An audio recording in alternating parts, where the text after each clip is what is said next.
কিংবা একটার বেশি ঘাটতি আছে। যখন দেখবে জয়ীফ জিদ্দান, দেখবে যে বেশিরভাগটাই এখানে এই যে পাঁচটা বিষয় আছে, পাঁচটা বিষয় বেশিরভাগটাই খুঁজে পাওয়া যাচ্ছে না। আর মাওজুদ কোনোটাই নেই, কিন্তু কেউ বলেছে আছে, এই জন্য আছে। বুঝা গেল?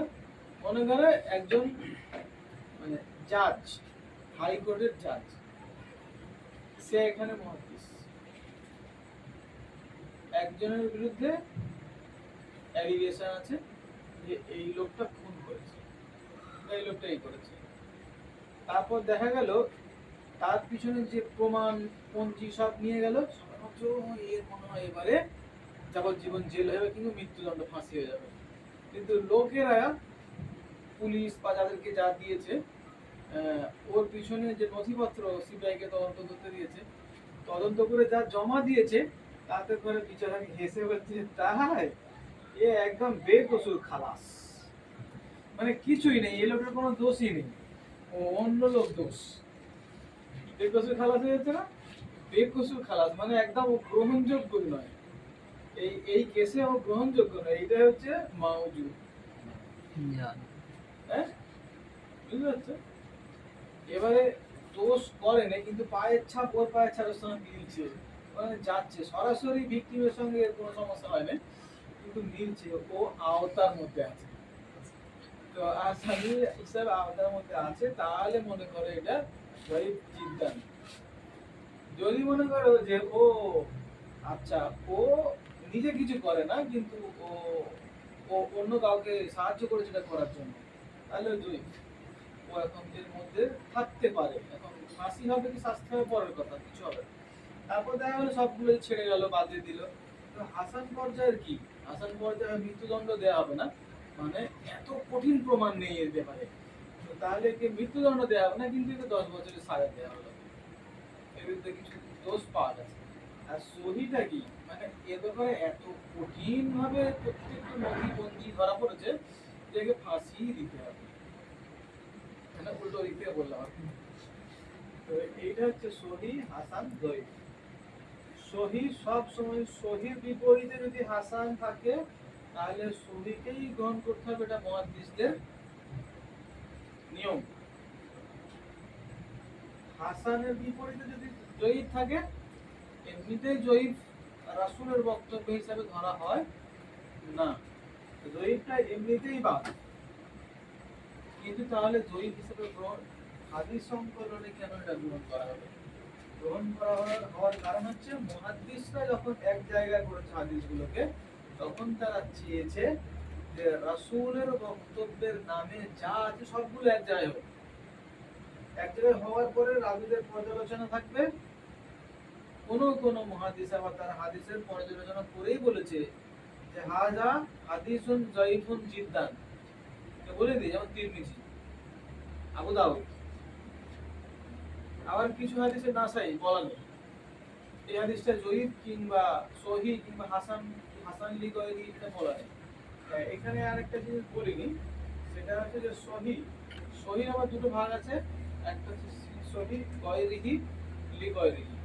সহি গয়রিহিটা কি, এই সবগুলোই আছে সহি গয়রিহি, লি গয়রিহির ক্ষেত্রে সেই পাঁচটা বিষয়ই থাকবে, পাঁচটা বিষয়ই থাকবে, কিন্তু সহি গয়রিহিটা মানে এইখানে যে এইখানে যে যাবত যেটা আছে ক্ষমতাধর, ক্ষমতাধর স্মৃতিশক্তি, এই ক্ষমতা স্মৃতিশক্তি এমন ক্ষমতাধর স্মৃতিশক্তি যে মানে এইখানে তার সারা জীবনের কোনো বর্ণনাতে, সেই লোকটা যে বর্ণনাতে একটু কম বেশি করে ফেলেছে এরকম কোনো প্রমাণ নেই সারা জীবনের হাদিস বর্ণনাতে।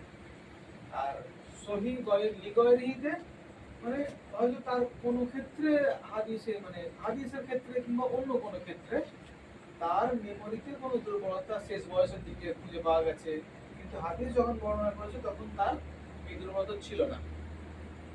মানে একজন মানুষ বৃদ্ধ বয়সে এসে সে স্মৃতি দুর্বল হচ্ছে কিনা, যদি এইটাও হয়, তো তাহলে হাদিস গ্রহণের ক্ষেত্রে তার হাদিসটাকে একদম প্রথম মান থেকে দ্বিতীয় মান আনতে হবে। কত সূক্ষ্ম টাকা কথা বলে, বুঝতে পারছেন? এখন অনেক লোকই এসে বললো হাদিস মানার কোনো প্রয়োজনই নেই, হাদিসের কোনো গুরুত্বই নেই। হাদিস তো ও রাসূলের অনেক পরে হয়েছে, এই হয়েছে সেই হয়েছে, অনেক কিছু অনেকে বলে। কিন্তু হাদিসের যে সূক্ষ্ম বিচার বিশ্লেষণ, হাদিসের বিষয়টা কত কঠিন ভাবে বিবেচনা করা হয়েছে, সেটা যেমন কোরআনের ক্ষেত্রেও হয়েছে। আর কোরআন যেহেতু আল্লাহ সরাসরি নিজেই সংরক্ষণের দায়িত্ব নিয়েছে, তাই তো ওখানে মানুষ ইভেন পরিশ্রম করতে হয়। কিন্তু এখানে অনেকে পরিশ্রম করতে হয়। হাসানের ক্ষেত্রেও ওরকম, হাসান গয়রি, হাসান লিগয়রি। তাহলে এই যে এতগুলো কথা, এগুলো কি আমি কি আর আগে বাড়বো না এগুলো থাকবো?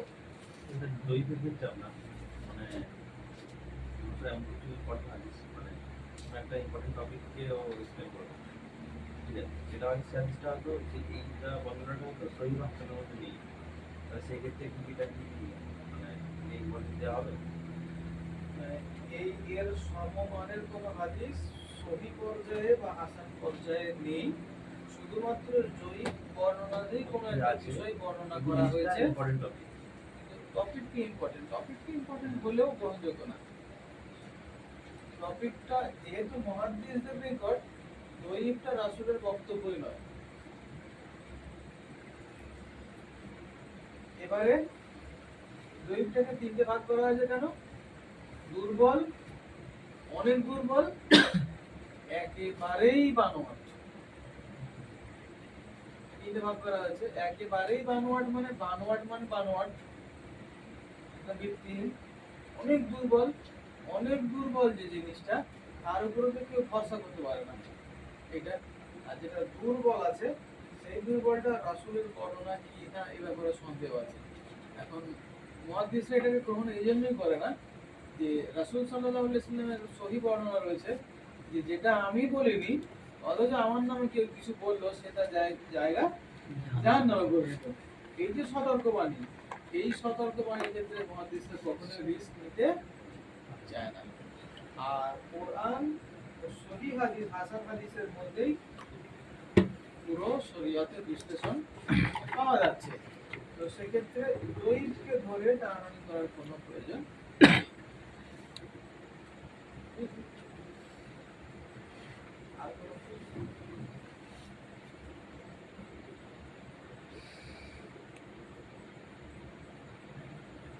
দোয়ার ক্ষেত্রে আমি কোনো একজন বক্তারের মুখে শুনেছিলাম যে কোনো একটা হাদিসের দোয়া আছে, এটা জয়ী হলো আমল করতে